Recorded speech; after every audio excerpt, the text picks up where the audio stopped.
இனிய தமிழ் வணக்கம், வேக தமிழ். இனிய தமிழ் வணக்கம், வேக தமிழ்.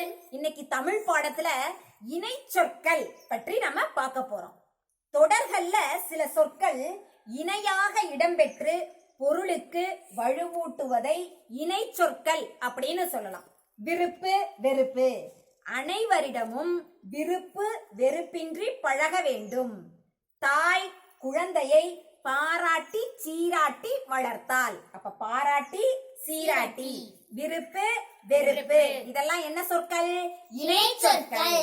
தொடர்களில் சில சொற்கள் இணையாக இடம்பெற்று பொருளுக்கு வலுவூட்டும் அவற்றை இணை சொற்கள் என்கிறோம். இப்ப இந்த இணை சொற்கள்ல 3 வகை இருக்கு. நேரிணை, எதிரிணை, செரியிணை. இணை சொற்கள்ல எத்தனை வகை இருக்கு? 3 வகை. என்னென்ன? நேரிணை, எதிரிணை, செரியிணை. நேரிணைனா என்னன்னா ஒரே பொருளை தரும் இணை நேரிணை எனப்படும். ஒரே பொருளை தரும் இணை நேரிணை எனப்படும். உற்ற உறவினர், உற்ற உறவினர்.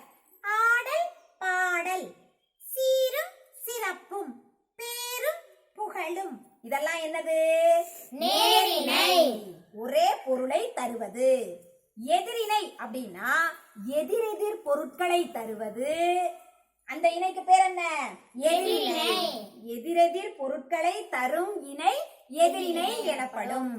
விருப்பு வெறுப்பு, காலை மாலை, இரவு பகல், மேடு பள்ளம், உயர்வு தாழ்வு, உள்ளும் புறமும். சரியா? அப்ப எதிரிணைனா என்ன? எதிரெதிர் பொருட்களை தரும் இணை எதிரிணை எனப்படும். 3வது செரியிணை. செரியிணைனா என்னன்னா பொருளின் செறிவினை குறித்து வருவன செரியிணை எனப்படும். பொருளின் செறிவை குறித்து வருவன செறிவினை எனப்படும். பச்சை பசே, வெள்ளை வெளேல், கண்ணங்கரேல், வாடி வதங்கி, நட்ட நடுவில், பட்டி தொட்டி, இதெல்லாம் என்ன இணை? செரியிணை. அப்ப செரியிணைனா தெரியுதா? நேரிணை, எதிரிணை, செரியிணை என்று இணை சொற்கள் 3 வகைப்படும். அப்ப இணை சொற்கள்னா என்னன்னு புரிஞ்சிருச்சா? இங்க எடுத்துக்காட்டு சொல்லுங்க. நேரிணைக்கு ஒரு எடுத்துக்காட்டு நீ சொல்லு. சீரும் சிறப்பும். சீரும் சிறப்பும், ஒரே பொருளை தரும் இணை நேரிணை சீரும் சிறப்பும். நீங்க? பேரும் புகழும். நீங்க? உற்றார் உறவினர். சரி. எதிரிணைக்கு நீங்க ஒரு எடுத்துக்காட்டு சொல்லுங்க. இரவு பகல். இரவு பகல். பகல். உயர்வு தாழ்வு. உயர்வு தாழ்வு. மேடு பள்ளம். மேடு பள்ளம். அப்ப எதிரெதிர் பொருட்களை தரும் இணை எதிரிணை. செரி இணைக்கு எடுத்துக்காட்டு.